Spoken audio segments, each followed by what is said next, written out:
अस्सलाम वालेकुम नाज़रीन, प्रोग्राम न्यूज़ नाइट में खुशामदीद और मैं हूं आपका मेज़बान नजब अली खान।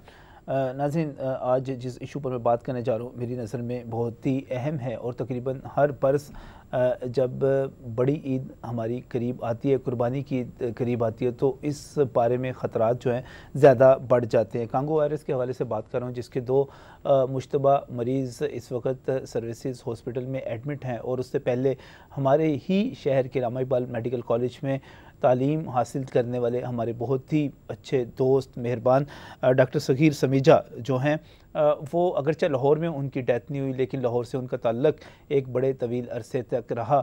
वो भी इसी कांगो वायरस के हाथ जो है अपनी जान जो है बिल्कुल से जाँबाक हो गए। बहुत ही एक अफसोसनाक वाक़या। और ख़तरात क्यों बढ़ते चले जा रहे हैं? ख़तरात इस वजह से बढ़ते चले जा रहे हैं कि पहले की निस्बत मरीज़ों की आमद का सिलसिला ज़्यादा हो रहा है। हम जो सैम्पलिंग कर रहे हैं, जिन पर हमें शक हो रहा है, वो पहले से ज़्यादा होता चला जा रहा है। और इस वक्त चूँकि मौसम भी इसके साथ साथ डेंगू का भी है, अलामात दोनों की एक जैसी हैं। इन दोनों में फ़र्क को तलाश करना और फिर मरीज़ को उसका सही और हकीकी जो इलाज है वो फ़राहम करना एक बहुत बड़ा चैलेंज है। कांगो वायरस के हवाले से आज का प्रोग्राम शुरू करते हैं। बहुत ही मशकूर हूँ, डॉक्टर आसिफ अल्ताफ़ डायरेक्टर हैं शोबा वबाई अमराज के, मेरे साथ यहाँ पर मौजूद है। बहुत बहुत शुक्रिया डॉक्टर साहब हमें यहाँ पर ज्वाइन करने के लिए। और आपके शोबे का मैं समझता हूँ कि बहुत ज़्यादा इसमें किरदार है। जितनी भी कम्युनिकेबल डिजीज़ हैं उनके फैलाव को रोकने के लिए जो किरदार हुकूमती सतह पर आप अदा कर सकते हैं वो कोई और दूसरा इदारा अदा नहीं कर सकता। मैं इसके साथ मशकूर हूँ डॉक्टर शब्बीर चौधरी का, जो कि सीनियर रहनुमा है YDA के, और उसके साथ साथ रामा इकबाल मेडिकल कॉलेज के हवाले से बात की जाए, डॉक्टर सगीर समीजा के हवाले से बात की जाए, तो मैं आपकी भी यहाँ पर जो आमद है उसका मशकूर हूँ। यहीं पर हमारे साथ जाहिद चौधरी साहब भी मौजूद हैं, जो कि हमारे सीनियर रिपोर्टर हैं। और इसके हवाले से आज भी आपने डेली सिटी 42 देखा होगा, उसकी जो लीड स्टोरी है वो जाहिद चौधरी साहब ने ही जो है उस पर रिपोर्टिंग भी की। वो बता भी रहे थे कि जो 2 मुश्तबा मरीज़ इस वक्त हैं, इचरा का 20 साल नौजवान मोहम्मद इम्तियाज़ भी सर्विस हॉस्पिटल में हैं, और इसके साथ साथ अजीज़ भट्टी टाउन से 35 साल इमरान भी, वो भी ज़ेरे इलाज हैं। सवाल क्या है मेरा आज के प्रोग्राम में, हम हर बरस जो है ईद उल अज़हा के मौके पर इस ख़तरे का इजहार करते हैं, मरीज़ भी सामने आते हैं। ये क्या मैं जाहिद साहब आपसे शुरू करना चाह रहा हूँ, ये वाकई कोई हकीकी तौर पर इसका ख़तरा मौजूद है, या हम जो है मीडिया हाइप क्रिएट कर रहे हैं? 1-2 पेशेंट आगे, 2-4 आगे, 5-6 आ जाएंगे और उसके बाद जो है ख़तरा हकीकी ख़तरा नहीं है। ये नहीं, डेफिनेटली नजम साहब इसका ख़तरा तो है, क्योंकि गुज़श्ता कुछ सालों से कांगो क्रेमन वायरस जो है वो उसके केसेस हमारे यहाँ रिपोर्ट हो रहे हैं। और हर दफ़ा जब ये सीज़न आता है तो उसमें ये केसेस जो हैं वो बढ़ जाते हैं। लास्ट ईयर भी ये केसेस सामने आए, उससे पहले भी आते रहे हैं। तो डेफिनेटली आप ख़तरे से तो इनकार नहीं कर सकते, वो तो आपके वहाँ मौजूद है। अब रह जाता है जो मैकेनिज़्म, इसमें सबसे बड़ा जो अलमिया और प्रॉब्लम है वो ये है कि इसमें 2 डिपार्टमेंट्स मौजूद हैं। यहाँ पे तो एक डिपार्टमेंट हो और उसने एक ही काम करना हो तो वो मुश्किल होता है, जिसकी मिसाल है डेंगू, कि सिर्फ हेल्थ वालों ने उसको देखना है, लेकिन उसके बावजूद वो बेचारे जो हैं वो क्या उसको कहते हैं कि उनकी सांस फूल जाती है उसको रोकते रोकते या उस पर काम करते हुए, और वो भी बड़े टूल्स इस्तेमाल करके उसको छुपाया जाता है। तो यहाँ पे तो लाइफ स्टॉक डिपार्टमेंट का जो है वो मेजर रोल है कि उन्होंने उसकी अर्ली वार्निंग करनी है, उसकी प्रिवेंशन करनी है, उसकी रोकथाम करनी है, उसके लिए अवेयरनेस देनी है। और जब वो अपना काम उस तरह नहीं कर पाते तो डेफिनेटली फिर जो है वो सूरत हाल ख़राब हो जाती है। तो हेल्थ डिपार्टमेंट तो इसमें सेकेंडरी रोल पे बैठा होता है कि जी जिस वक्त पेशेंट आएगा उसके बाद ये टेकअप करेंगे। और ये हमेशा देखने में आया है कि जब भी डिपार्टमेंट जो है वो इस तरह के केसेस सामने आ जाते हैं, और नॉर्मली वो मीडिया के सामने ही आते हैं, डिपार्टमेंट ने आज तक खुद से कभी अल्हम्दुलिल्लाह कभी ना जी सवाल ही पैदा नहीं होता। डिपार्टमेंट तो बताता ही नहीं है ना कुछ भी, यानी उसका तो काम है कि बस डाटा के ऊपर जो है ना इंफ्रास्ट्रक्चर होता है और तमाम चीजें होती है, हुकूमत को बताना चाहिए, मीडिया को। मीडिया से डिपार्टमेंट ने तो ये तय किया हुआ है कि उन्होंने छुपा के मामलात को जो है ना वो तो आगे बढ़ना है। सही। और ये होता है अनफॉर्चुनेटली कि उसी से एक डिस्ट्रस्ट पैदा होता है कि जो केसेस हैं असल में वो हैं ज़्यादा, लेकिन वो सरफेस पे कम आते हैं। और जाहिर है कि जब वो सरफेस पे पूरी तरह से नहीं आते, प्रॉपरली नहीं आते, उनको इन्वेस्टिगेट नहीं किया जाता, उनके ऊपर जो है वो रिसर्च नहीं हो पाती, तो फिर डेफिनेटली आप उनकी आइंदा बरसों में भी प्रिवेंशन के काबिल नहीं हो सकते। आइंदा सीजन में भी फिर प्रिवेंशन जो है वो आपके लिए मुमकिन नहीं है। इस पर दोनों साइंटिफिकली ये मुमकिन, साइंस ये कहती है कि अगर आप कहीं पे भी बदनीयती का मुजाहरा करेंगे और कहीं पे भी आप जो है वो प्रॉपर डाटा इकट्ठा नहीं करेंगे, आप नेक नीति से काम नहीं कर रहे होंगे, तो फिर आप रिसर्च भी ठीक नहीं कर सकते। इस वक्त से सबसे बड़ा सवाल शबीर साहब क्या है कि कांगो वायरस जो है, क्या इसके फैलने के और आम आदमी के इससे मुतासर होने के इम्कानात मौजूद हैं, ख़ासतौर पे जब ईद उल अज़हा आ रही हो और हम देखते हैं कि लाहौर में वैसे तो शायद किसी घर में कोई जानवर होगा, लेकिन जब ईद आ जाएगी, ईद से पहले बाहर मंडियां भी लग जाएंगी, हर घर में जानवर भी मौजूद होगा और वो जानवर कहाँ से आएगा, उसकी स्क्रीनिंग हुई होगी नहीं हुई होगी, ये बहुत सारे सवाल अपनी जगह पर मौजूद हैं। आप इसको किस तरह देखते हैं? नजम भाई, सबसे पहले तो बहुत शुक्रिया, आपने आज के प्रोग्राम में बिलखसूस हमारे शहीद मसीही डॉक्टर सगीर समेजा का आपने ज़िक्र किया, और मेरे ख़्याल में हम डॉक्टर्स कम्युनिटी के लिए बिलखसूस और बिलअमूम अल्लामा इकबाल मेडिकल कॉलेज के तमाम ग्रेजुएट्स डॉक्टर्स जो पूरी दुनिया में इस वक्त काम कर रहे हैं, उनके लिए ये फ़ख्र की बात है कि इस कॉलेज के एक सपूत ने अपनी जो जान है इंसानियत की खिदमत के में और अपनी लाइन ऑफ ड्यूटी में अपने फ़राइज़ मनसबी की अदायगी में अल्लाह के सपुर्द की। अब जहाँ तक आपके सवाल का ताल्लुक़ है, तो basically Congo fever, haemorrhagic fever जो है, ये फैलता कैसे है? ये एक वायरल डिज़ीज़ है, जो एक ट्रिक जिसे हम चिचड़ कहते हैं, जो मुख्तलिफ जानवरों के साथ वो चिमटे होते हैं, वो उनके इंसानों को काटने के बाद ये फैलता है। जब वो चिचड़ जो है इंसान को काटता है तो उसके 3 से 7 दिन के अंदर मरीज़ जो है उसको बुखार चढ़ना शुरू हो जाता है, उसकी आंखों में दर्द हो जाता है, आंखें रेड हो जाती हैं और उसके बाद जिस्म पे दाने बन जाते हैं। जैसा कि आपने खुद फरमाया कि डेंगू से मिलती जुलती अलामात आ जाती हैं और आम तौर पर इस बीमारी को मिस कर दिया जाता है जब तक अगर उसका डिटेल हिस्ट्री ना ली जाए, उसे पूछा ना जाए कि जानवरों से ताल्लुक़ नहीं है। तो प्राइमरीली ये बीमारी जो है जानवरों से कॉन्टैक्ट की वजह से पैदा होती है, और अभी चूंकि जानवरों से कांटेक्ट हम सबका बहुत ज्यादा बढ़ने वाला है। कुर्बानी जो है उसके लिए भेड़ बकरियां तमाम जो है यहाँ पर शहर में मौजूद होंगी, और वो कहाँ से आएंगी? मैं एक थोड़ा सा इसमें थोड़ी सी करना चाह रहा हूँ कि मैं अगर आसिम साहब इससे ये कहूँ कि ज़रूरी नहीं है कि वो चिचड़ काटे, लोग कहते हैं कि शायद काटने से होता है, ज़रूरी है कि ये काटे। अगर वैसे इसका खून जो है लग जाए, हम खेलते हुए उसको जो है उसको वैसे उसको मारने की कोशिश करें, उसको वैसे उसके साथ इंटरेक्ट करें, तो उससे भी हो सकता है। हाँ जी, इसमें ऐसे है कि जैसे पहले हम बात कर रहे हैं कि चिचड़ के काटने से जो बाइट करता है इंसान को, उससे होता है। इसमें जो प्रैक्टिस जो बहुत से केसेस में हमने देखी, चकवाल साइड से जो केसेस आते हैं कि वो उसे चिचड़ को उतार के उसे दबा रहे होते हैं जिससे ये बाइट करता है, लेकिन ये सिर्फ ये एक रीज़न नहीं है। सही। इसमें जिस जानवर को उसने चिचड़ ने जिस पे वो होस्ट था उसको काटा हुआ है, उसके अगर हम प्रॉपर तरीके से उसे हैंडल नहीं करते, जैसे ईद के दिनों में हम ये बार बार कहते हैं कि इस बीमारी के फैलने का ख़तरा हो सकता है, उसकी वजह यह है कि हम घरों में जानवर ज़िबा कर रहे होते हैं, उस जानवर के खून से, सिक्रीशन से भी ये बीमारी इंसान में आ सकती है।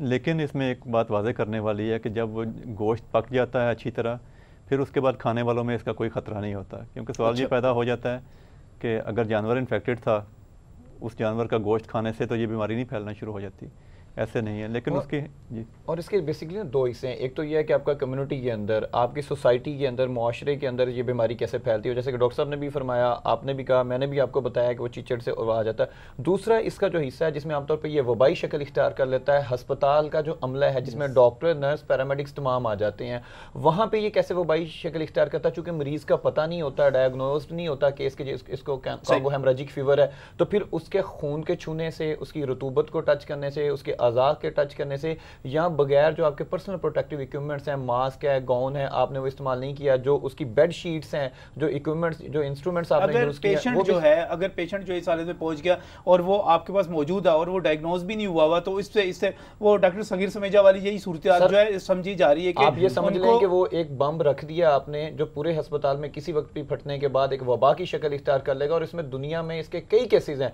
जैसे कि अभी भी 4 से 5 डॉक्टर्स इससे मुतासर हुए, नर्स मुतासर हुई, उसकी रीज़न असल में आज का प्रोग्राम लोगों को डराने के लिए नहीं है, बल्कि मैं समझता हूँ कि उससे भी कहीं ज़्यादा हमारा जो मकसद है वो यह है कि लोगों को आगाही दी जाए कि इससे बचा कैसे जा सकता है, क्योंकि बहरहाल कुर्बानी के लिए लाखों की तादाद में जानवर जो है लाहौर में आने वाले हैं। इसमें हुकूमत को क्या रोल प्ले करना चाहिए? हुकूमत किस तरह, जिसको हम टिक्स कह रहे हैं, हम इसको चिचड़ कह रहे हैं, जो भी कह लें, हुकूमत कैसे इनका खात्मा कर सकती है जानवरों में? और अगर मौजूद भी हों तो हम अगर उनके साथ इंटरेक्ट करते हैं, हम मंडी में चले जाते हैं, हम जानवर लेकर ऐसा जानवर घर ले आते हैं जिसके ऊपर चिचड़ मौजूद है, तो हमें क्या करना चाहिए? इस पर बात करेंगे इस ब्रेक के बाद।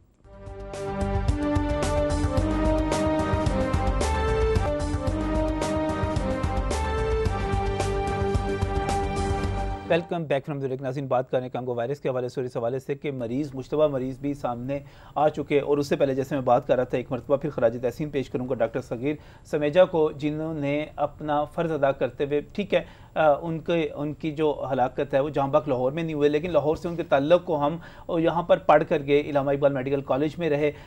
वो उनका हलाकत जो है मेडिकल कम्युनिटी के लिए, हमारे डॉक्टर्स के लिए एक बहुत बड़ा पैगाम है। जिस तरह उन्होंने अपना काम किया, हम सब ने अपना काम करना है, लेकिन हमें कुछ मोहतात भी रहना है। वो एहतियात क्या हो सकती है, किस तरह हो सकती है? और आम आदमी के हवाले से, जब आम आदमी मरीज़ बनकर अस्पताल में पहुँच रहे हैं, तो मेरे ख्याल में यहाँ पर जैसे पहले बात हो रही थी, डॉक्टर आसिम अल्ताफ़ भी यहाँ पर मौजूद हैं, डायरेक्टर शोबा वबाई इमराज, डॉक्टर शबीर चौधरी भी YDA के सीनियर रहनुमा भी हैं, डॉक्टर सगीर समेजा के करीबी दोस्त भी हैं, जाहिद चौधरी साहब सीनियर रिपोर्टर हैं सेहत के, वो भी हमारे साथ यहाँ पर मौजूद हैं। हमें इससे पहले कि हम इलाज की तरफ जाएँ, हमें परहेज़ की बात करनी है, हमें प्रिवेंशन की बात करनी है। और प्रिवेंशन की ज़िम्मेदारी, जैसे जाहिद चौधरी साहब कह रहे थे कि ये महकमा लाइफ स्टॉक की ज़िम्मेदारी है। मैं बहुत ही मशकूर हूँ नसीम सादिक साहब जो कि सेक्रेटरी लाइफ स्टॉक हैं, वो इस वक्त टेलीफोन लाइन पर मेरे साथ मौजूद हैं। अस्सलाम वालेकुम नसीम सादिक साहब। जी वालेकुम सलाम। नसीम साहब, ये बताइएगा कि इलाज तो बाद में शुरू होगा और एक बड़ा ही खौफनाक वायरस है। मुझे नहीं पता कि हम इसके बारे में कुछ ज़्यादा बढ़ाकर बयान कर रहे हैं, हमें इतनी बात करनी चाहिए या नहीं करनी चाहिए, लेकिन बहरहाल एक सवाल तो ये मौजूद है कि लाहौर में जितना जानवर आएगा उसको महफूज बनाने के लिए, उस पर इन चिचड़ों के ख़ात्मे के लिए, टिक्स के ख़ात्मे के लिए क्या कोई इक़दाम किए जा रहे हैं? क्या हम ये दावा कर सकते हैं कि लाहौर में कुर्बानी के जितने जानवर आएंगे वो महफूज होंगे? सब शुक्रिया। और मैं समझता हूँ कि ये मीडिया ही की अवेयरनेस थी कि हमारा जो पिछले साल का ईद उल जुहा पे प्रोग्राम था और अरेंजमेंट्स थे, उसमें किसी भी शख्स को परेशानी ना लाने, जानवर को लाने वाले को परेशानी हुई और ना ही जिन लोगों ने कुर्बानी देनी थी। और इस दफा भी मैं इंश्योर करवाना चाहता हूँ कि इंशाल्लाह हमारे अरेंजमेंट्स जो हैं वो मुकम्मल है। और ये जो जानवर डिजीज अगर को आता भी है तो इसमें हमारे जो डिफरेंट प्रोविंसेस से हमारे जो एनिमल्स यहाँ पे आते हैं, हमारा उसमें स्पेशल हमने प्रिकॉशंस लिए हैं। हमारी पिकट्स हमारी टोटल प्लान में शामिल है। और लकीली इस साल में थोड़ा सा चेंज आया है कि अब हमारे पास 5.8 मिलियन फार्मर जो जानवर लेके आएंगे, उनका कॉन्टेक्ट नंबर हमारे पास है, जिनके साथ हम डेली बेसिस पे भी और वीकली भी हम अपने मैसेजेस को ट्रांसमिट करते हैं। अच्छा। लास्टली इस दफा हमारे पास अरेंजमेंट पिछले साल से भी ज्यादा बेहतर है। उम्मीद है इंशाल्लाह कि हम कंट्रोल कर कोई कुछ पिकेट्स लगेंगी, कुछ चेकिंग होगी, जो उसके बावजूद ठीक है राब्ते अपनी जगह पे, लेकिन जब जानवर लाहौर आ रहा होगा, बड़े शहरों में आ रहा होगा, तो उसको चेक करने का कोई सिस्टम, वो मैकेनिज्म क्या है नसीम सादिक साहब?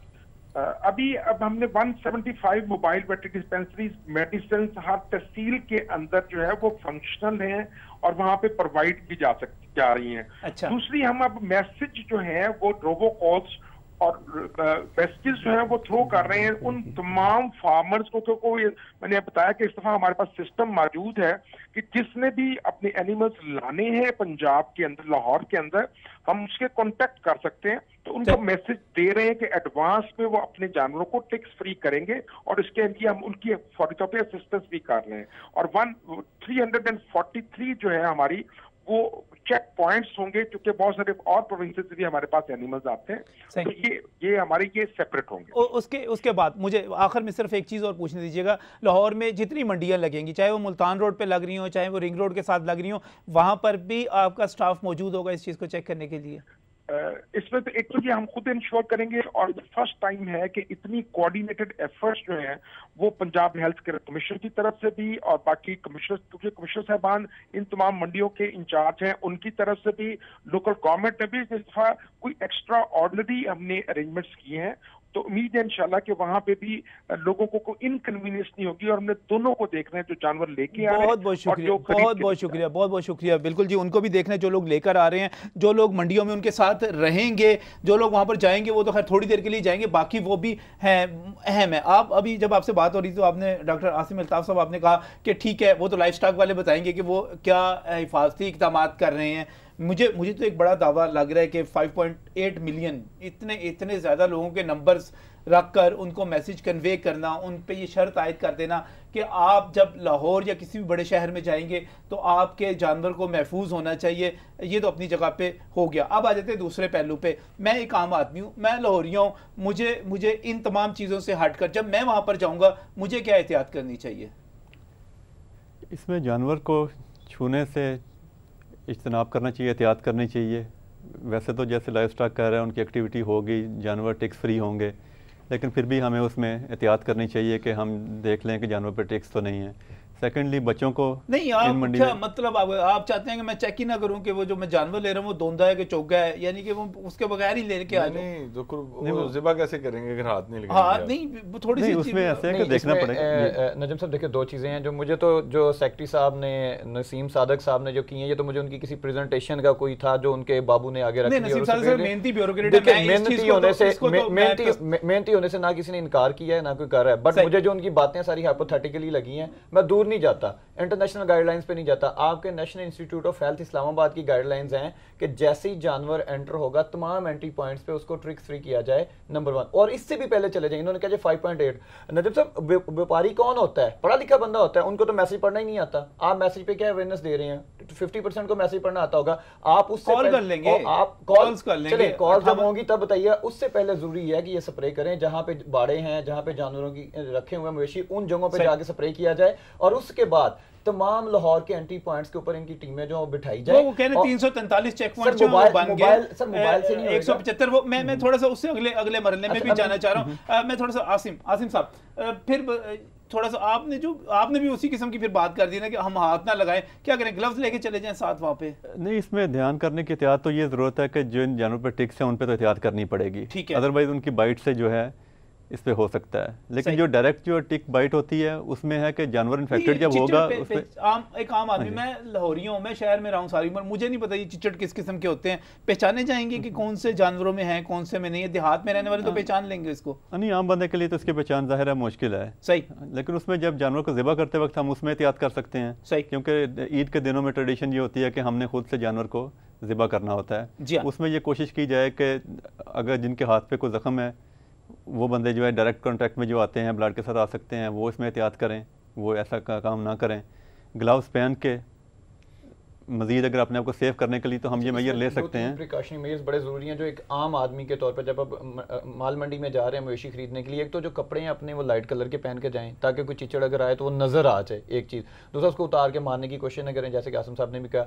दूसरा, आप ये करें कि जब आप वहाँ पे जाएँ तो बेहतर यह कि आप ग्लव, जो लाइट कलर के कपड़ों का क्या फ़ायदा, उसका ये होगा कि चिचड़ जो है ना आइडेंटिफाई हो जाएगा अगर कहीं पर आपके ऊपर ट्रांसमिट हुआ, एक चीज़। और दूसरी बात यह है कि आप मोज़े पहन के जाएँ, आपके जो पाँव हैं वो नंगे नहीं होने चाहिए, आपने बंद जूता पहना हुआ हो।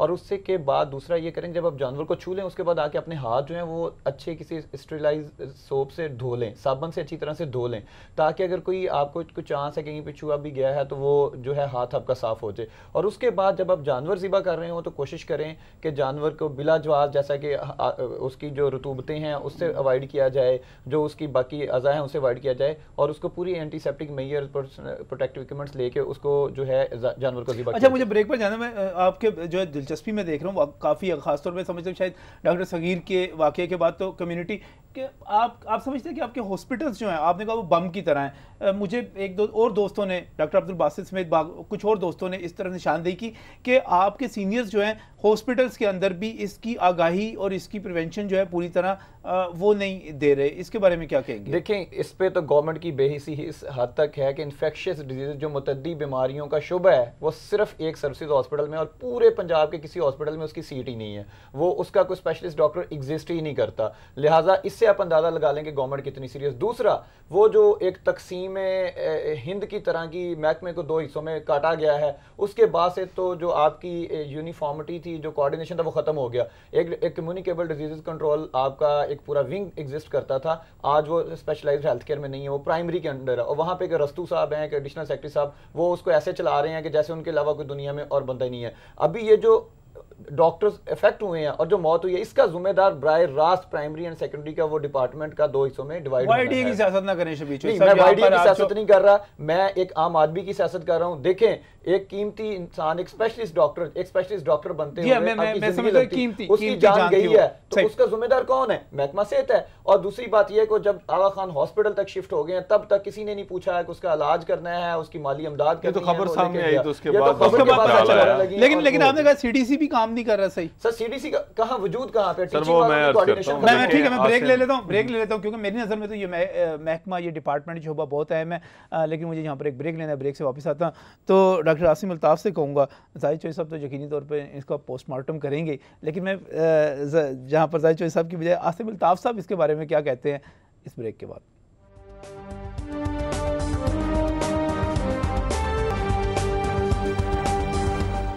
Welcome back from break. नाज़रीन, बात कर रहे हैं कांगो वायरस के हवाले से और इस हवाले से कि शोबा वबाई अमराज, महकमा लाइफ स्टॉक और महकमा सेहत, ये तमाम जो इदारे हैं इन्होंने इसका मुकाबला करना है, इसका सामना करना है।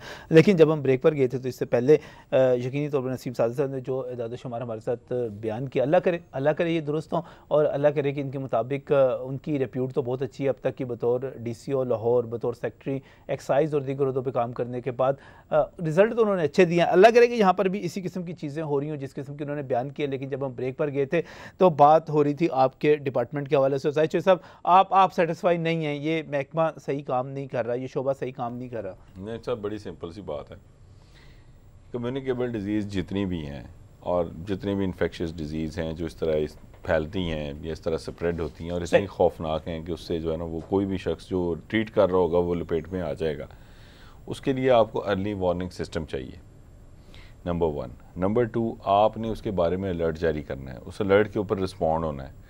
होता यह है कि CDC जो पहले जो प्रीवियस सेटअप था जब डिपार्टमेंट एक था, तो उस वक्त भी CDC को कोई टीचिंग हॉस्पिटल्स वाले को इतनी लिफ्ट नहीं कराते थे माजरत के साथ। वो उनका जो लेटर जाता था या कभी कोई अलर्ट जारी होता था तो वो उसको माना नहीं जाता था। उसकी मिसाल ये है कि ये जो वाक़या हुआ है, एक डॉक्टर की जान गई, कीमती जान गई, उसके बावजूद आप ये देख लें कि आप अटक से शुरू हो जाएं और राजनपुर तक चले जाएं, इधर से जो है वो आप लाहौर को, अब लाहौर सबसे मेजर शहर है ना, लाहौर के बिल्कुल नीचे है ना। इस शहर में अभी इसी वक्त मैं चैलेंज करता हूँ, आप लाहौर के किसी बड़े से बड़े टीचिंग इंस्टीट्यूशन में चले जाएं, हॉस्पिटल में, वहाँ क्वारंटाइन वार्ड दिखा दें, प्रोटेक्टिव किट दिखा दें, जो डॉक्टर्स वहाँ ट्रीट कर रहे हैं उनका कोई मैकेनिज्म बता दें, कोई होना ये चाहिए। इसकी बुनियाद क्या है कि अब आपको पता चल गया कि ये हो सकता है, सस्पिशियस है, या ये एक डेवलप हो गया कि जी आपके इस तरह के केसेस आ सकते हैं, तो आपका वो शोबा अलहदा हो और वहाँ पे आपका डॉक्टर जिस पेशेंट से भी इंटरेक्ट करे वो उस किट के साथ करे, सही, या कम से कम उसने मास्क पहना हो, उसने प्रॉपर हो, उसको ग्लव्स दिए गए हो। सर कोई ऐसी किट नहीं है वहाँ पे, कोई इस्तेमाल नहीं है और ये सब कुछ हवा में। और जब भी हम देखते हैं कि कोई जब वबा फूट पड़ती है तो उस वक्त जो है वो ये सारे अहकामात आ जाते हैं, ये कर दें वो कर दें, वो सारा इसका जवाब कॉस्मेटिक अरेंजमेंट्स जो है ना वो हो रहे हैं। आसिम साहब, एक लास्ट बात और करूंगा कि ये जिस तरह शबीर साहब कह रहे थे अब डिपार्टमेंट 2 हिस्सों में तकसीम हो गया, अब सूरत हाल और वर्स्ट हो गई है। अब प्राइमरी वालों की टीचिंग वाले नहीं सुनेंगे और वो दूसरा डिपार्टमेंट है तो टीचिंग वाले जो है उनको प्राइमरी वाले घास नहीं डालते। अब तो मामलात ही बहुत क्या है ना, ये इसी है कि अब आप यूं कर लें कि दो जो है ना वो मुतारफ क्या किया जाए। जहाँ तक CDC के बात है कि CDC क्या कर रहा है, CDC इस हवाले से जो है अलर्ट जनरेट करता है, गाइडलाइंस करता है, सुनता कोई नहीं, ऐसे भी नहीं है। अच्छा, जाहिर चौधरी साहब की एक अपनी राय है, वो तो ये कह रहे हैं कि पीपीई किट्स जो पर्सनल प्रोटेक्शन की नहीं है। मैं इस चीज़ पे बावर कराता हूँ कि सारे अस्पतालों में ये मौजूद हैं। उनका इस्तेमाल किस हद तक है ये क्वेश्चन मार्क हो सकता है। वो जो किट्स की मौजूदगी की आप बात करते हैं वो तो दिखावे के लिए राउंड के लिए किट देते हैं, जबकि हालात ये है कि आप अभी चले जाए, आप मैं दूर नहीं जाता, चले पर्सनल प्रोटेक्टिव इक्विपमेंट्स में तो बहुत सारी चीजें और भी आ जाती हैं। किटें जो आपने दी हैं, एक या दो सेफ्टी प्रोटोकॉल, और दूसरी बात इससे ज्यादा नहीं कहा कि 400 दी हैं, 400 किट्स तो आप एक दिन में 400 पेशेंट्स को इंटरेक्ट करेंगे वो फारिग होगी। दूसरी बात नजम साहब, ग्लव्स और जो मास्क होता है ये कितना महंगा है, आज भी मरीजों से ऑपरेशन करने के लिए बाहर से मंगवाया जाता है। ये टीचिंग अस्पतालों के हालात हैं, जो टीएचक्यू है वहां पे तो स्टेरिलाइजेशन नाम की चीज ही कोई नहीं एग्जिस्ट करती। सो ये कह देना कि हमारे हॉस्पिटल जो हैं उनका इंफ्रास्ट्रक्चर पूरी तरह मौजूद है। आप लोगों के बारे में समझाया था कि आप सियाने आदमी हैं, आप खुद अपनी हिफाजत कर लेंगे, आपको पढ़ाया लिखाया इसीलिए जो है ना आपको पढ़ाया लिखाया इसलिए जी बाशऊर है, आपको पता है कि कहाँ जरासीम हो सकते हैं, कहाँ से वायरस आ सकते हैं। लिहाजा आप तो अपनी बात तो अभी रहने दें, आम शहरियों की बात करें जी, उनको महफूज रखना है, क्या करें? आम शहरियों के लिए जो है गाइडलाइंस तो हम करते हैं, जैसे बात हो रही थी कि ईद के दिनों में ये ज़्यादा शुरू हो जाते हैं। नो डाउट जानवरों के आने से मूवमेंट होती है उसमें ज़्यादा, लेकिन अगर हम कहें ना कि ईद के दिनों में केसेस बहुत ज़्यादा शुरू हो जाते हैं, ऐसे नहीं है। अगर पंजाब की अभी की बात करें, पहला केस जनवरी में आया था, उसके बाद अप्रैल में आया, उसके बाद जो है ये जून जुलाई में केसेस सारा साल आते रहते हैं। हमारा फोकस जो है, इससे पहले जो है हर दफा ये एक बिल्कुल एक खबरों में लाजमी तौर पे इन होता है, और वो खबरों में इन इस तरह होता है कि पेशेंट जो है वो दाखिल होना शुरू हो जाते हैं। नहीं, खबरों में इन इसलिए होता है कि डिपार्टमेंट की तरफ से अलर्ट जारी होना शुरू हो जाते हैं, लाइफ स्टॉक की तरफ से अलर्ट जारी होना शुरू हो जाते हैं। वजह क्या, जानवरों की मूवमेंट बहुत ज़्यादा होती है। जानवरों से एहतियात करने के लिए, अपने पब्लिक को बचाने के लिए हम अवेयरनेस कैंपेन चलाते हैं, हमारे अखबारों में इश्तिहार भी आते हैं। और जहाँ बात हो रही थी अलर्ट जनरेट करने की, हमारा एक SMS सिस्टम मौजूद है जिसमें हम हेल्थ केयर प्रोफेशनल्स को जो है अलर्ट मुख्तलिफ बीमारियों के टाइम टू टाइम करते रहते हैं। मकसद इसमें ज़्यादा फोकस इसलिए हो जाता है इन दिनों में कि मूवमेंट जानवरों की बहुत ज़्यादा होती है, पॉपुलेशन रिस्क पे आ जाती है बहुत ज़्यादा, इसलिए हम सारे मिलकर शोर मचा रहे होते हैं। इसका ये मतलब नहीं है कि जैसे पहले बात हो रही थी केस छुपाए जाते हैं, केस बिल्कुल नहीं छुपाए जाते, केसेस आते हैं और हम इस चीज़ को एडमिट करते हैं। CCHF एंडेमिक है पाकिस्तान में, इसके इर्द गिर्द के जो है मुल्कों में ये केसेस सारा साल आते रहते हैं। अगर हम पंजाब की बात करें, इस साल हमारे 6 पॉजिटिव केसेस आए हैं, लेकिन पाकिस्तान की बात करें तो शायद पिछले साल में ही 200 से बढ़ गए थे। बलोचिस्तान में बहुत ज़्यादा केसेस आते हैं, पेशावर में आते हैं, जो अफगानिस्तान से जानवर आते हैं उनके थ्रू। ये ऐसी बीमारियां जो जिसको हम प्रिवेंट कर सकते हैं ना, इसको हम रोक सकते हैं। हम पब्लिक अवेयरनेस करके आए, हम उनकी जो अवाम जो है मैसेज है उसको मोबिलाइज करें, लोगों का अवेयरनेस हो, लाइफ स्टॉक अपना काम करे, आप उसका स्प्रे करवाएं, अगर जानवरों में उसके ऊपर पाउडर का छिड़काव करें, और उसके बाद हॉस्पिटल्स के अंदर आप पर्सनल प्रोटेक्टिव इक्विपमेंट दें, तमाम बायो सेफ्टी के जो प्रोटोकॉल्स हैं वो फॉलो हों, तो मेरा ख्याल है कि इसमें किसी की भी जान नहीं जाएगी। और दूसरा आपके एक अच्छी बात जो है इसमें वो ये है कि नेशनल इंस्टीट्यूट ऑफ हेल्थ ने गाइडलाइंस दी हुई हैं, अगर उन गाइडलाइंस पे मुकम्मल तौर पर कम्युनिटी के अंदर भी, हॉस्पिटल्स के अंदर भी अमल दरामद करा दिया जाए तो मेरा ख्याल है कि इससे बचा जा सकता है। इसमें एक चीज बताइएगा, अगर किसी को बुखार हो रहा है तो उसको सबसे पहला शक तो, चूंकि इस वक्त सीजन भी चल रहा है, उसको ये होगा कि मुझे तो डेंगी हो रहा है, और डेंगी के इलाज के लिए वो जा सकता है, लेकिन वो क्या करे फिर इस खासतौर पे इस खतरे का पेश नज़र के कांगो वायरस भी हो सकता है, कैसे उसको पता चलेगा? देखिए जी, एक बात तो पहले ये नजम साहब कि इसमें बहुत ज़्यादा पैनिक होने की जरूरत नहीं है। जरूरी नहीं है कि हर बुखार जो वो डेंगी होगा या कांगो हेमोरेजिक फीवर होगा। उसमें सबसे पहली बात तो ये कि जैसे कि आप हिस्ट्री में जाएंगे तो उसका जानवरों से कॉन्टैक्ट जो है वो स्टैब्लिश होगा। अब अगर आप ऑफिस में काम करते हैं, आप यहाँ से उठते हैं, घर चले जाते हैं, घर से वापस आ सकते हैं, तो लीस्ट लाइकली है कि आपको कोई जो है कांगो का खतरा है। एक चीज, दूसरी चीज ये अच्छा, ये जो घरों में पेट्स रखे हुए होते हैं, बिल्लियां भी, कुत्ते भी, उनसे भी खतरा हो सकता है? लेकिन बड़ा माइनूट चांस है। ज्यादातर आमतौर पे ये भेड़ों, बकरियों और भैंसों के जो हैं जो मेमल्स हैं उनके हैं, और ऊंट में उसमें ज्यादातर होता है। जो पेट्स होते हैं यूजुअली उसमें नहीं होते, और मेरे ख्याल में उसको भी रेगुलर हमें सर्विलेंस करनी चाहिए। और उनकी वैक्सीनेशन जो है वो अपनी जगह पे, तो इसकी कोई नहीं है। यही है कि जहाँ पे आपने रखा हो वहाँ पे स्प्रे कराएं, अगर आपको लगे कि उस पर कोई चिचड़ है तो उसके ऊपर पाउडर का छिड़काव करें ताकि वो चिचड़ मर जाए। और दूसरी जहाँ तक बात यह है कि अगर आप इसको रूटीन में देखें तो ये जो बुखार है इसकी अलामात जो हैं, जैसा कि आंखों का हो जाना, जिस्म के ऊपर जो है बहुत ज्यादा गर्दन में अकड़ाव आ जाना, जिस्म के ऊपर दाने बन जाना सुर्ख रंग के, और आपके नकाहत होना, उल्टी आना, और बाद की स्टेजेस के अंदर आपके जिस्म में से खून बह जाना, तो इन सारे जैसी जो अलामात ज़ाहिर हों और आम तौर पे जो 3 से 7 दिन के अंदर ये अलामात ज़ाहिर होती हैं, और बुखार अगर सेटल्ड ना हो 72 आवर्स से ज़्यादा अरसे में, तो फ़ौरन अपने डॉक्टर को जो है रब्ता करना चाहिए, ताकि आपके तमाम टेस्ट होकर बीमारी का बाकायदा तशख़ीस होकर इलाज हो सके। और दूसरी बात, हमें अपने हॉस्पिटल्स के अंदर जैसा कि डेंगू आ गया, हेपेटाइटिस आ गया, और अभी ये आपका जो कॉन्गो हेमरेजिक फीवर आ गया, हमें ज़रूरत इस अमर की है कि हम इससे सबक सीखें और अपने तमाम टीचिंग हॉस्पिटल्स के अंदर इन्फेक्शियस डिजीज़ के डिपार्टमेंट्स कायम करेंगे। अगर किसी को ये बीमारी लाहक हो गई है तो उस बीमारी का बेहतर इलाज हो सके। ये ना हो कि सिर्फ सर्विस हॉस्पिटल में ही मुतद्दी बीमारियों का शोबा हो और आपके पूरे पंजाब के किसी और हॉस्पिटल में वो शोबा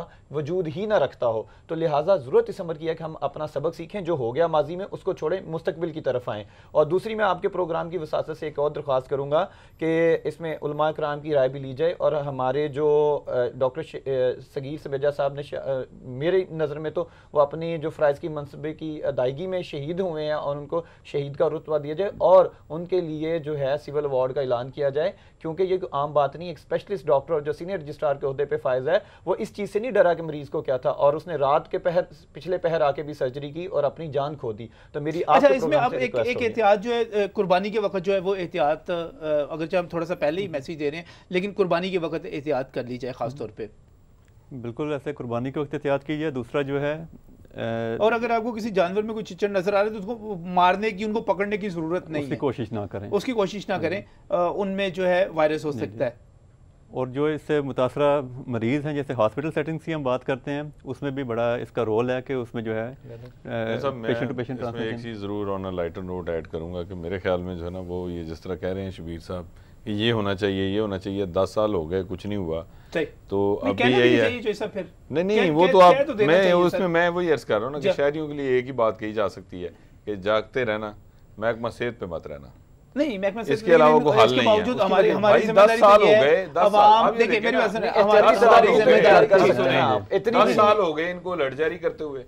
ये 10 साल से ही हम देख रहे हैं कि ये जूं वक्त गुजर रहा है, हर साल जो है ना वो इनकी वो प्रोटेक्शन किट्स भी जी हम दे रहे हैं, हम क्वारंटाइन भी कर रहे हैं, हम फलां भी कर रहे हैं। भाई एक डॉक्टर की डेथ हो गई, पहले भी ये वाकयात होते रहे हैं, कभी पिंडी में, कभी कहीं पे, और हर दफा जो है वो सिर्फ ऐलानात। और आज का प्रोग्राम भी इसी सिलसिले में कड़ी थी कि हम जो है ज्यादा से ज्यादा तवज्जो दिला सके। बहुत शुक्रिया डॉक्टर आसिम अल्ताफ साहब, डॉक्टर शबीर चौधरी साहब, जाहिद चौधरी साहब, आप लोगों का ज्वाइन करने के हवाले से नसीम साजिद साहब जो थे, उन्होंने जो इन्फॉर्मेशन दी उस पर उनका भी मैं शुक्रिया अदा करता हूँ। मुझे आखिर में सिर्फ यही कहना है कि जिस तरह हम डेंगू की बात करते हैं, मैं हुकूमत की जिम्मेदारियों से इनकार नहीं करता, मैं हुकूमत की तरफ उंगली उठाने से और उनसे सवाल करने से भी मुझे कोई हिचकिचाहट नहीं है, लेकिन मैं बुनियादी तौर पे ये समझता हूँ कि हमें ख़ुद भी मोहतात रहना है।